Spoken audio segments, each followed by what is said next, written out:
John, let's dig into this Eastern Conference final between the Florida Panthers and the New York Rangers. And let's start with, I guess, that Rangers high-end skill that they have and the scoring they've been able to do at 5-on-5. How is that maybe similar to head-to-head matchups during the regular season? Both teams are relatively diversified in the way they score. They don't score exactly the same way, but both teams definitely do embrace the forecheck, deep down low type of play. I would say, though, at times Florida in the offensive zone has more of a straight line approach, and the Rangers at times really want to open it up. So it's, there are similarities. There's a lot of depth on both sides, and there's incredible goaltending on both sides. It's going to be which team can consistently remain to that offensive identity that they've either seen in head-to-head matchups, but also have played out, especially through the first two rounds of this playoffs. So let's dig into a little bit of the clips behind that Rangers offense.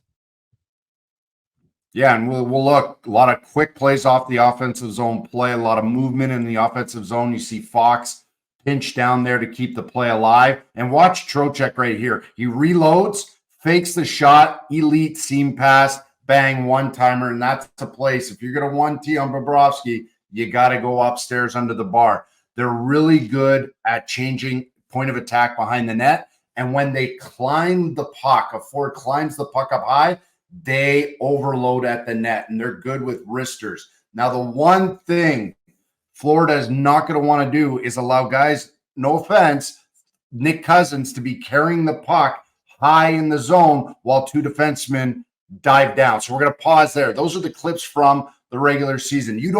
Let's be honest, it's playoffs. Every mistake is that much more magnified. You don't want Nick Cousins carrying pucks above the tops of circles and then your 2D diving in. It takes one Keandre Miller poke check. And as we see the rest of the goals that they scored, the Rangers in the second round, you see a lot of similarities. Elite seam pass. And again, it's Fox. We saw that in the power play breakdowns in last series. And it's how quickly they recover pucks, activate the D. And they're willing to activate all 6D. And this is Lindgren. He's going to circle the wagons through the trapezoid. And that's a huge goal. As we know, it seals the series win.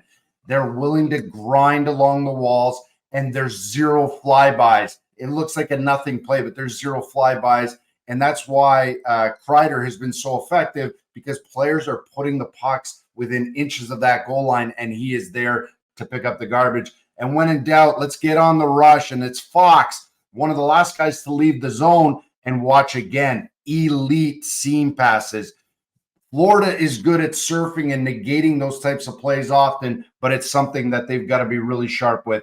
And then lastly, a lot of low to high plays, and they like to stack their screens with movement. So players will float up into high pockets of space to get away from the coverage. And when in doubt, hold that puck, skate through the trapezoid.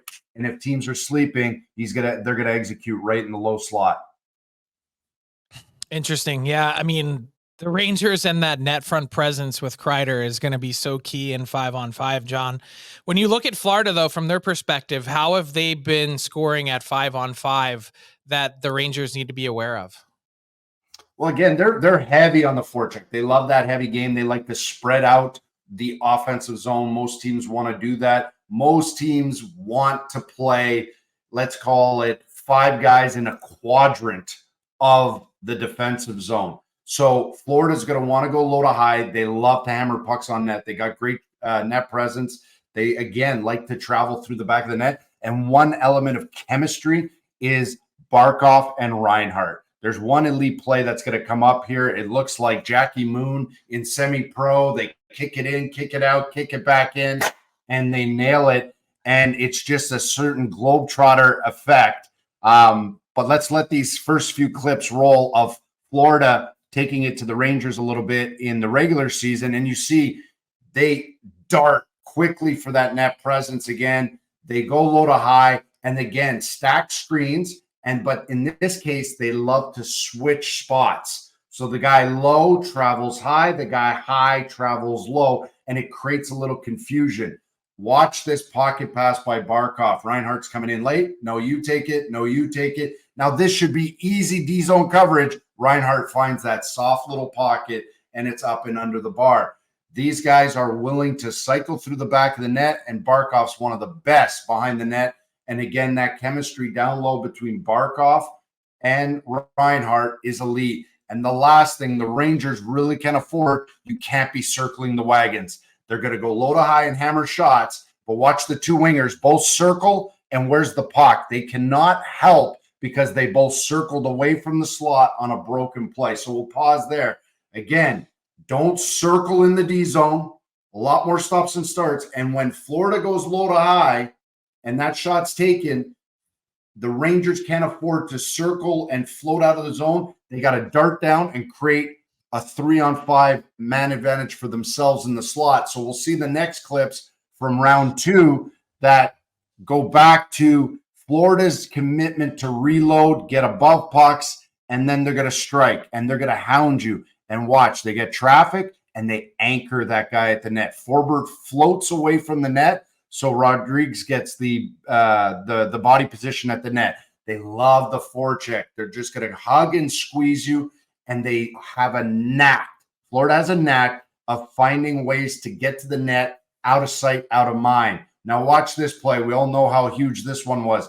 Under 9 seconds, 2 hard point shots, puck recovery, and again, net presence, and Forsling, who's been outstanding in these playoffs.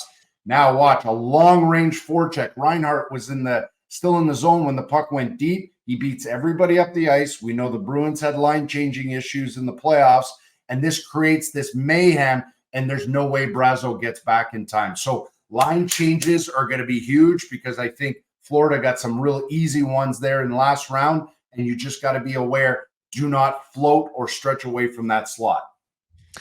And it's those little things in the playoffs. Who are you giving the edge to in this series? I know the books have it at pretty damn near close to a pick 'em. I'm going Florida. Oh, all right. I like that. Jon Goyens with the Coach's Room. You can find him on Twitter at Gourmet Hockey. The segment powered by Booster Juice. John, we'll chat again later in the week. Have a good one. What's up, hockey fans? If you enjoyed that video, then you need to be hitting the subscribe button right here at Daily Faceoff. Exclusive interviews and analysis from our hockey insider Frank Seravalli, fantasy updates from Brock Sagan, and a daily live show at noon Eastern, Monday through Friday. You don't want to miss any of the fantastic content, so hit that subscribe button.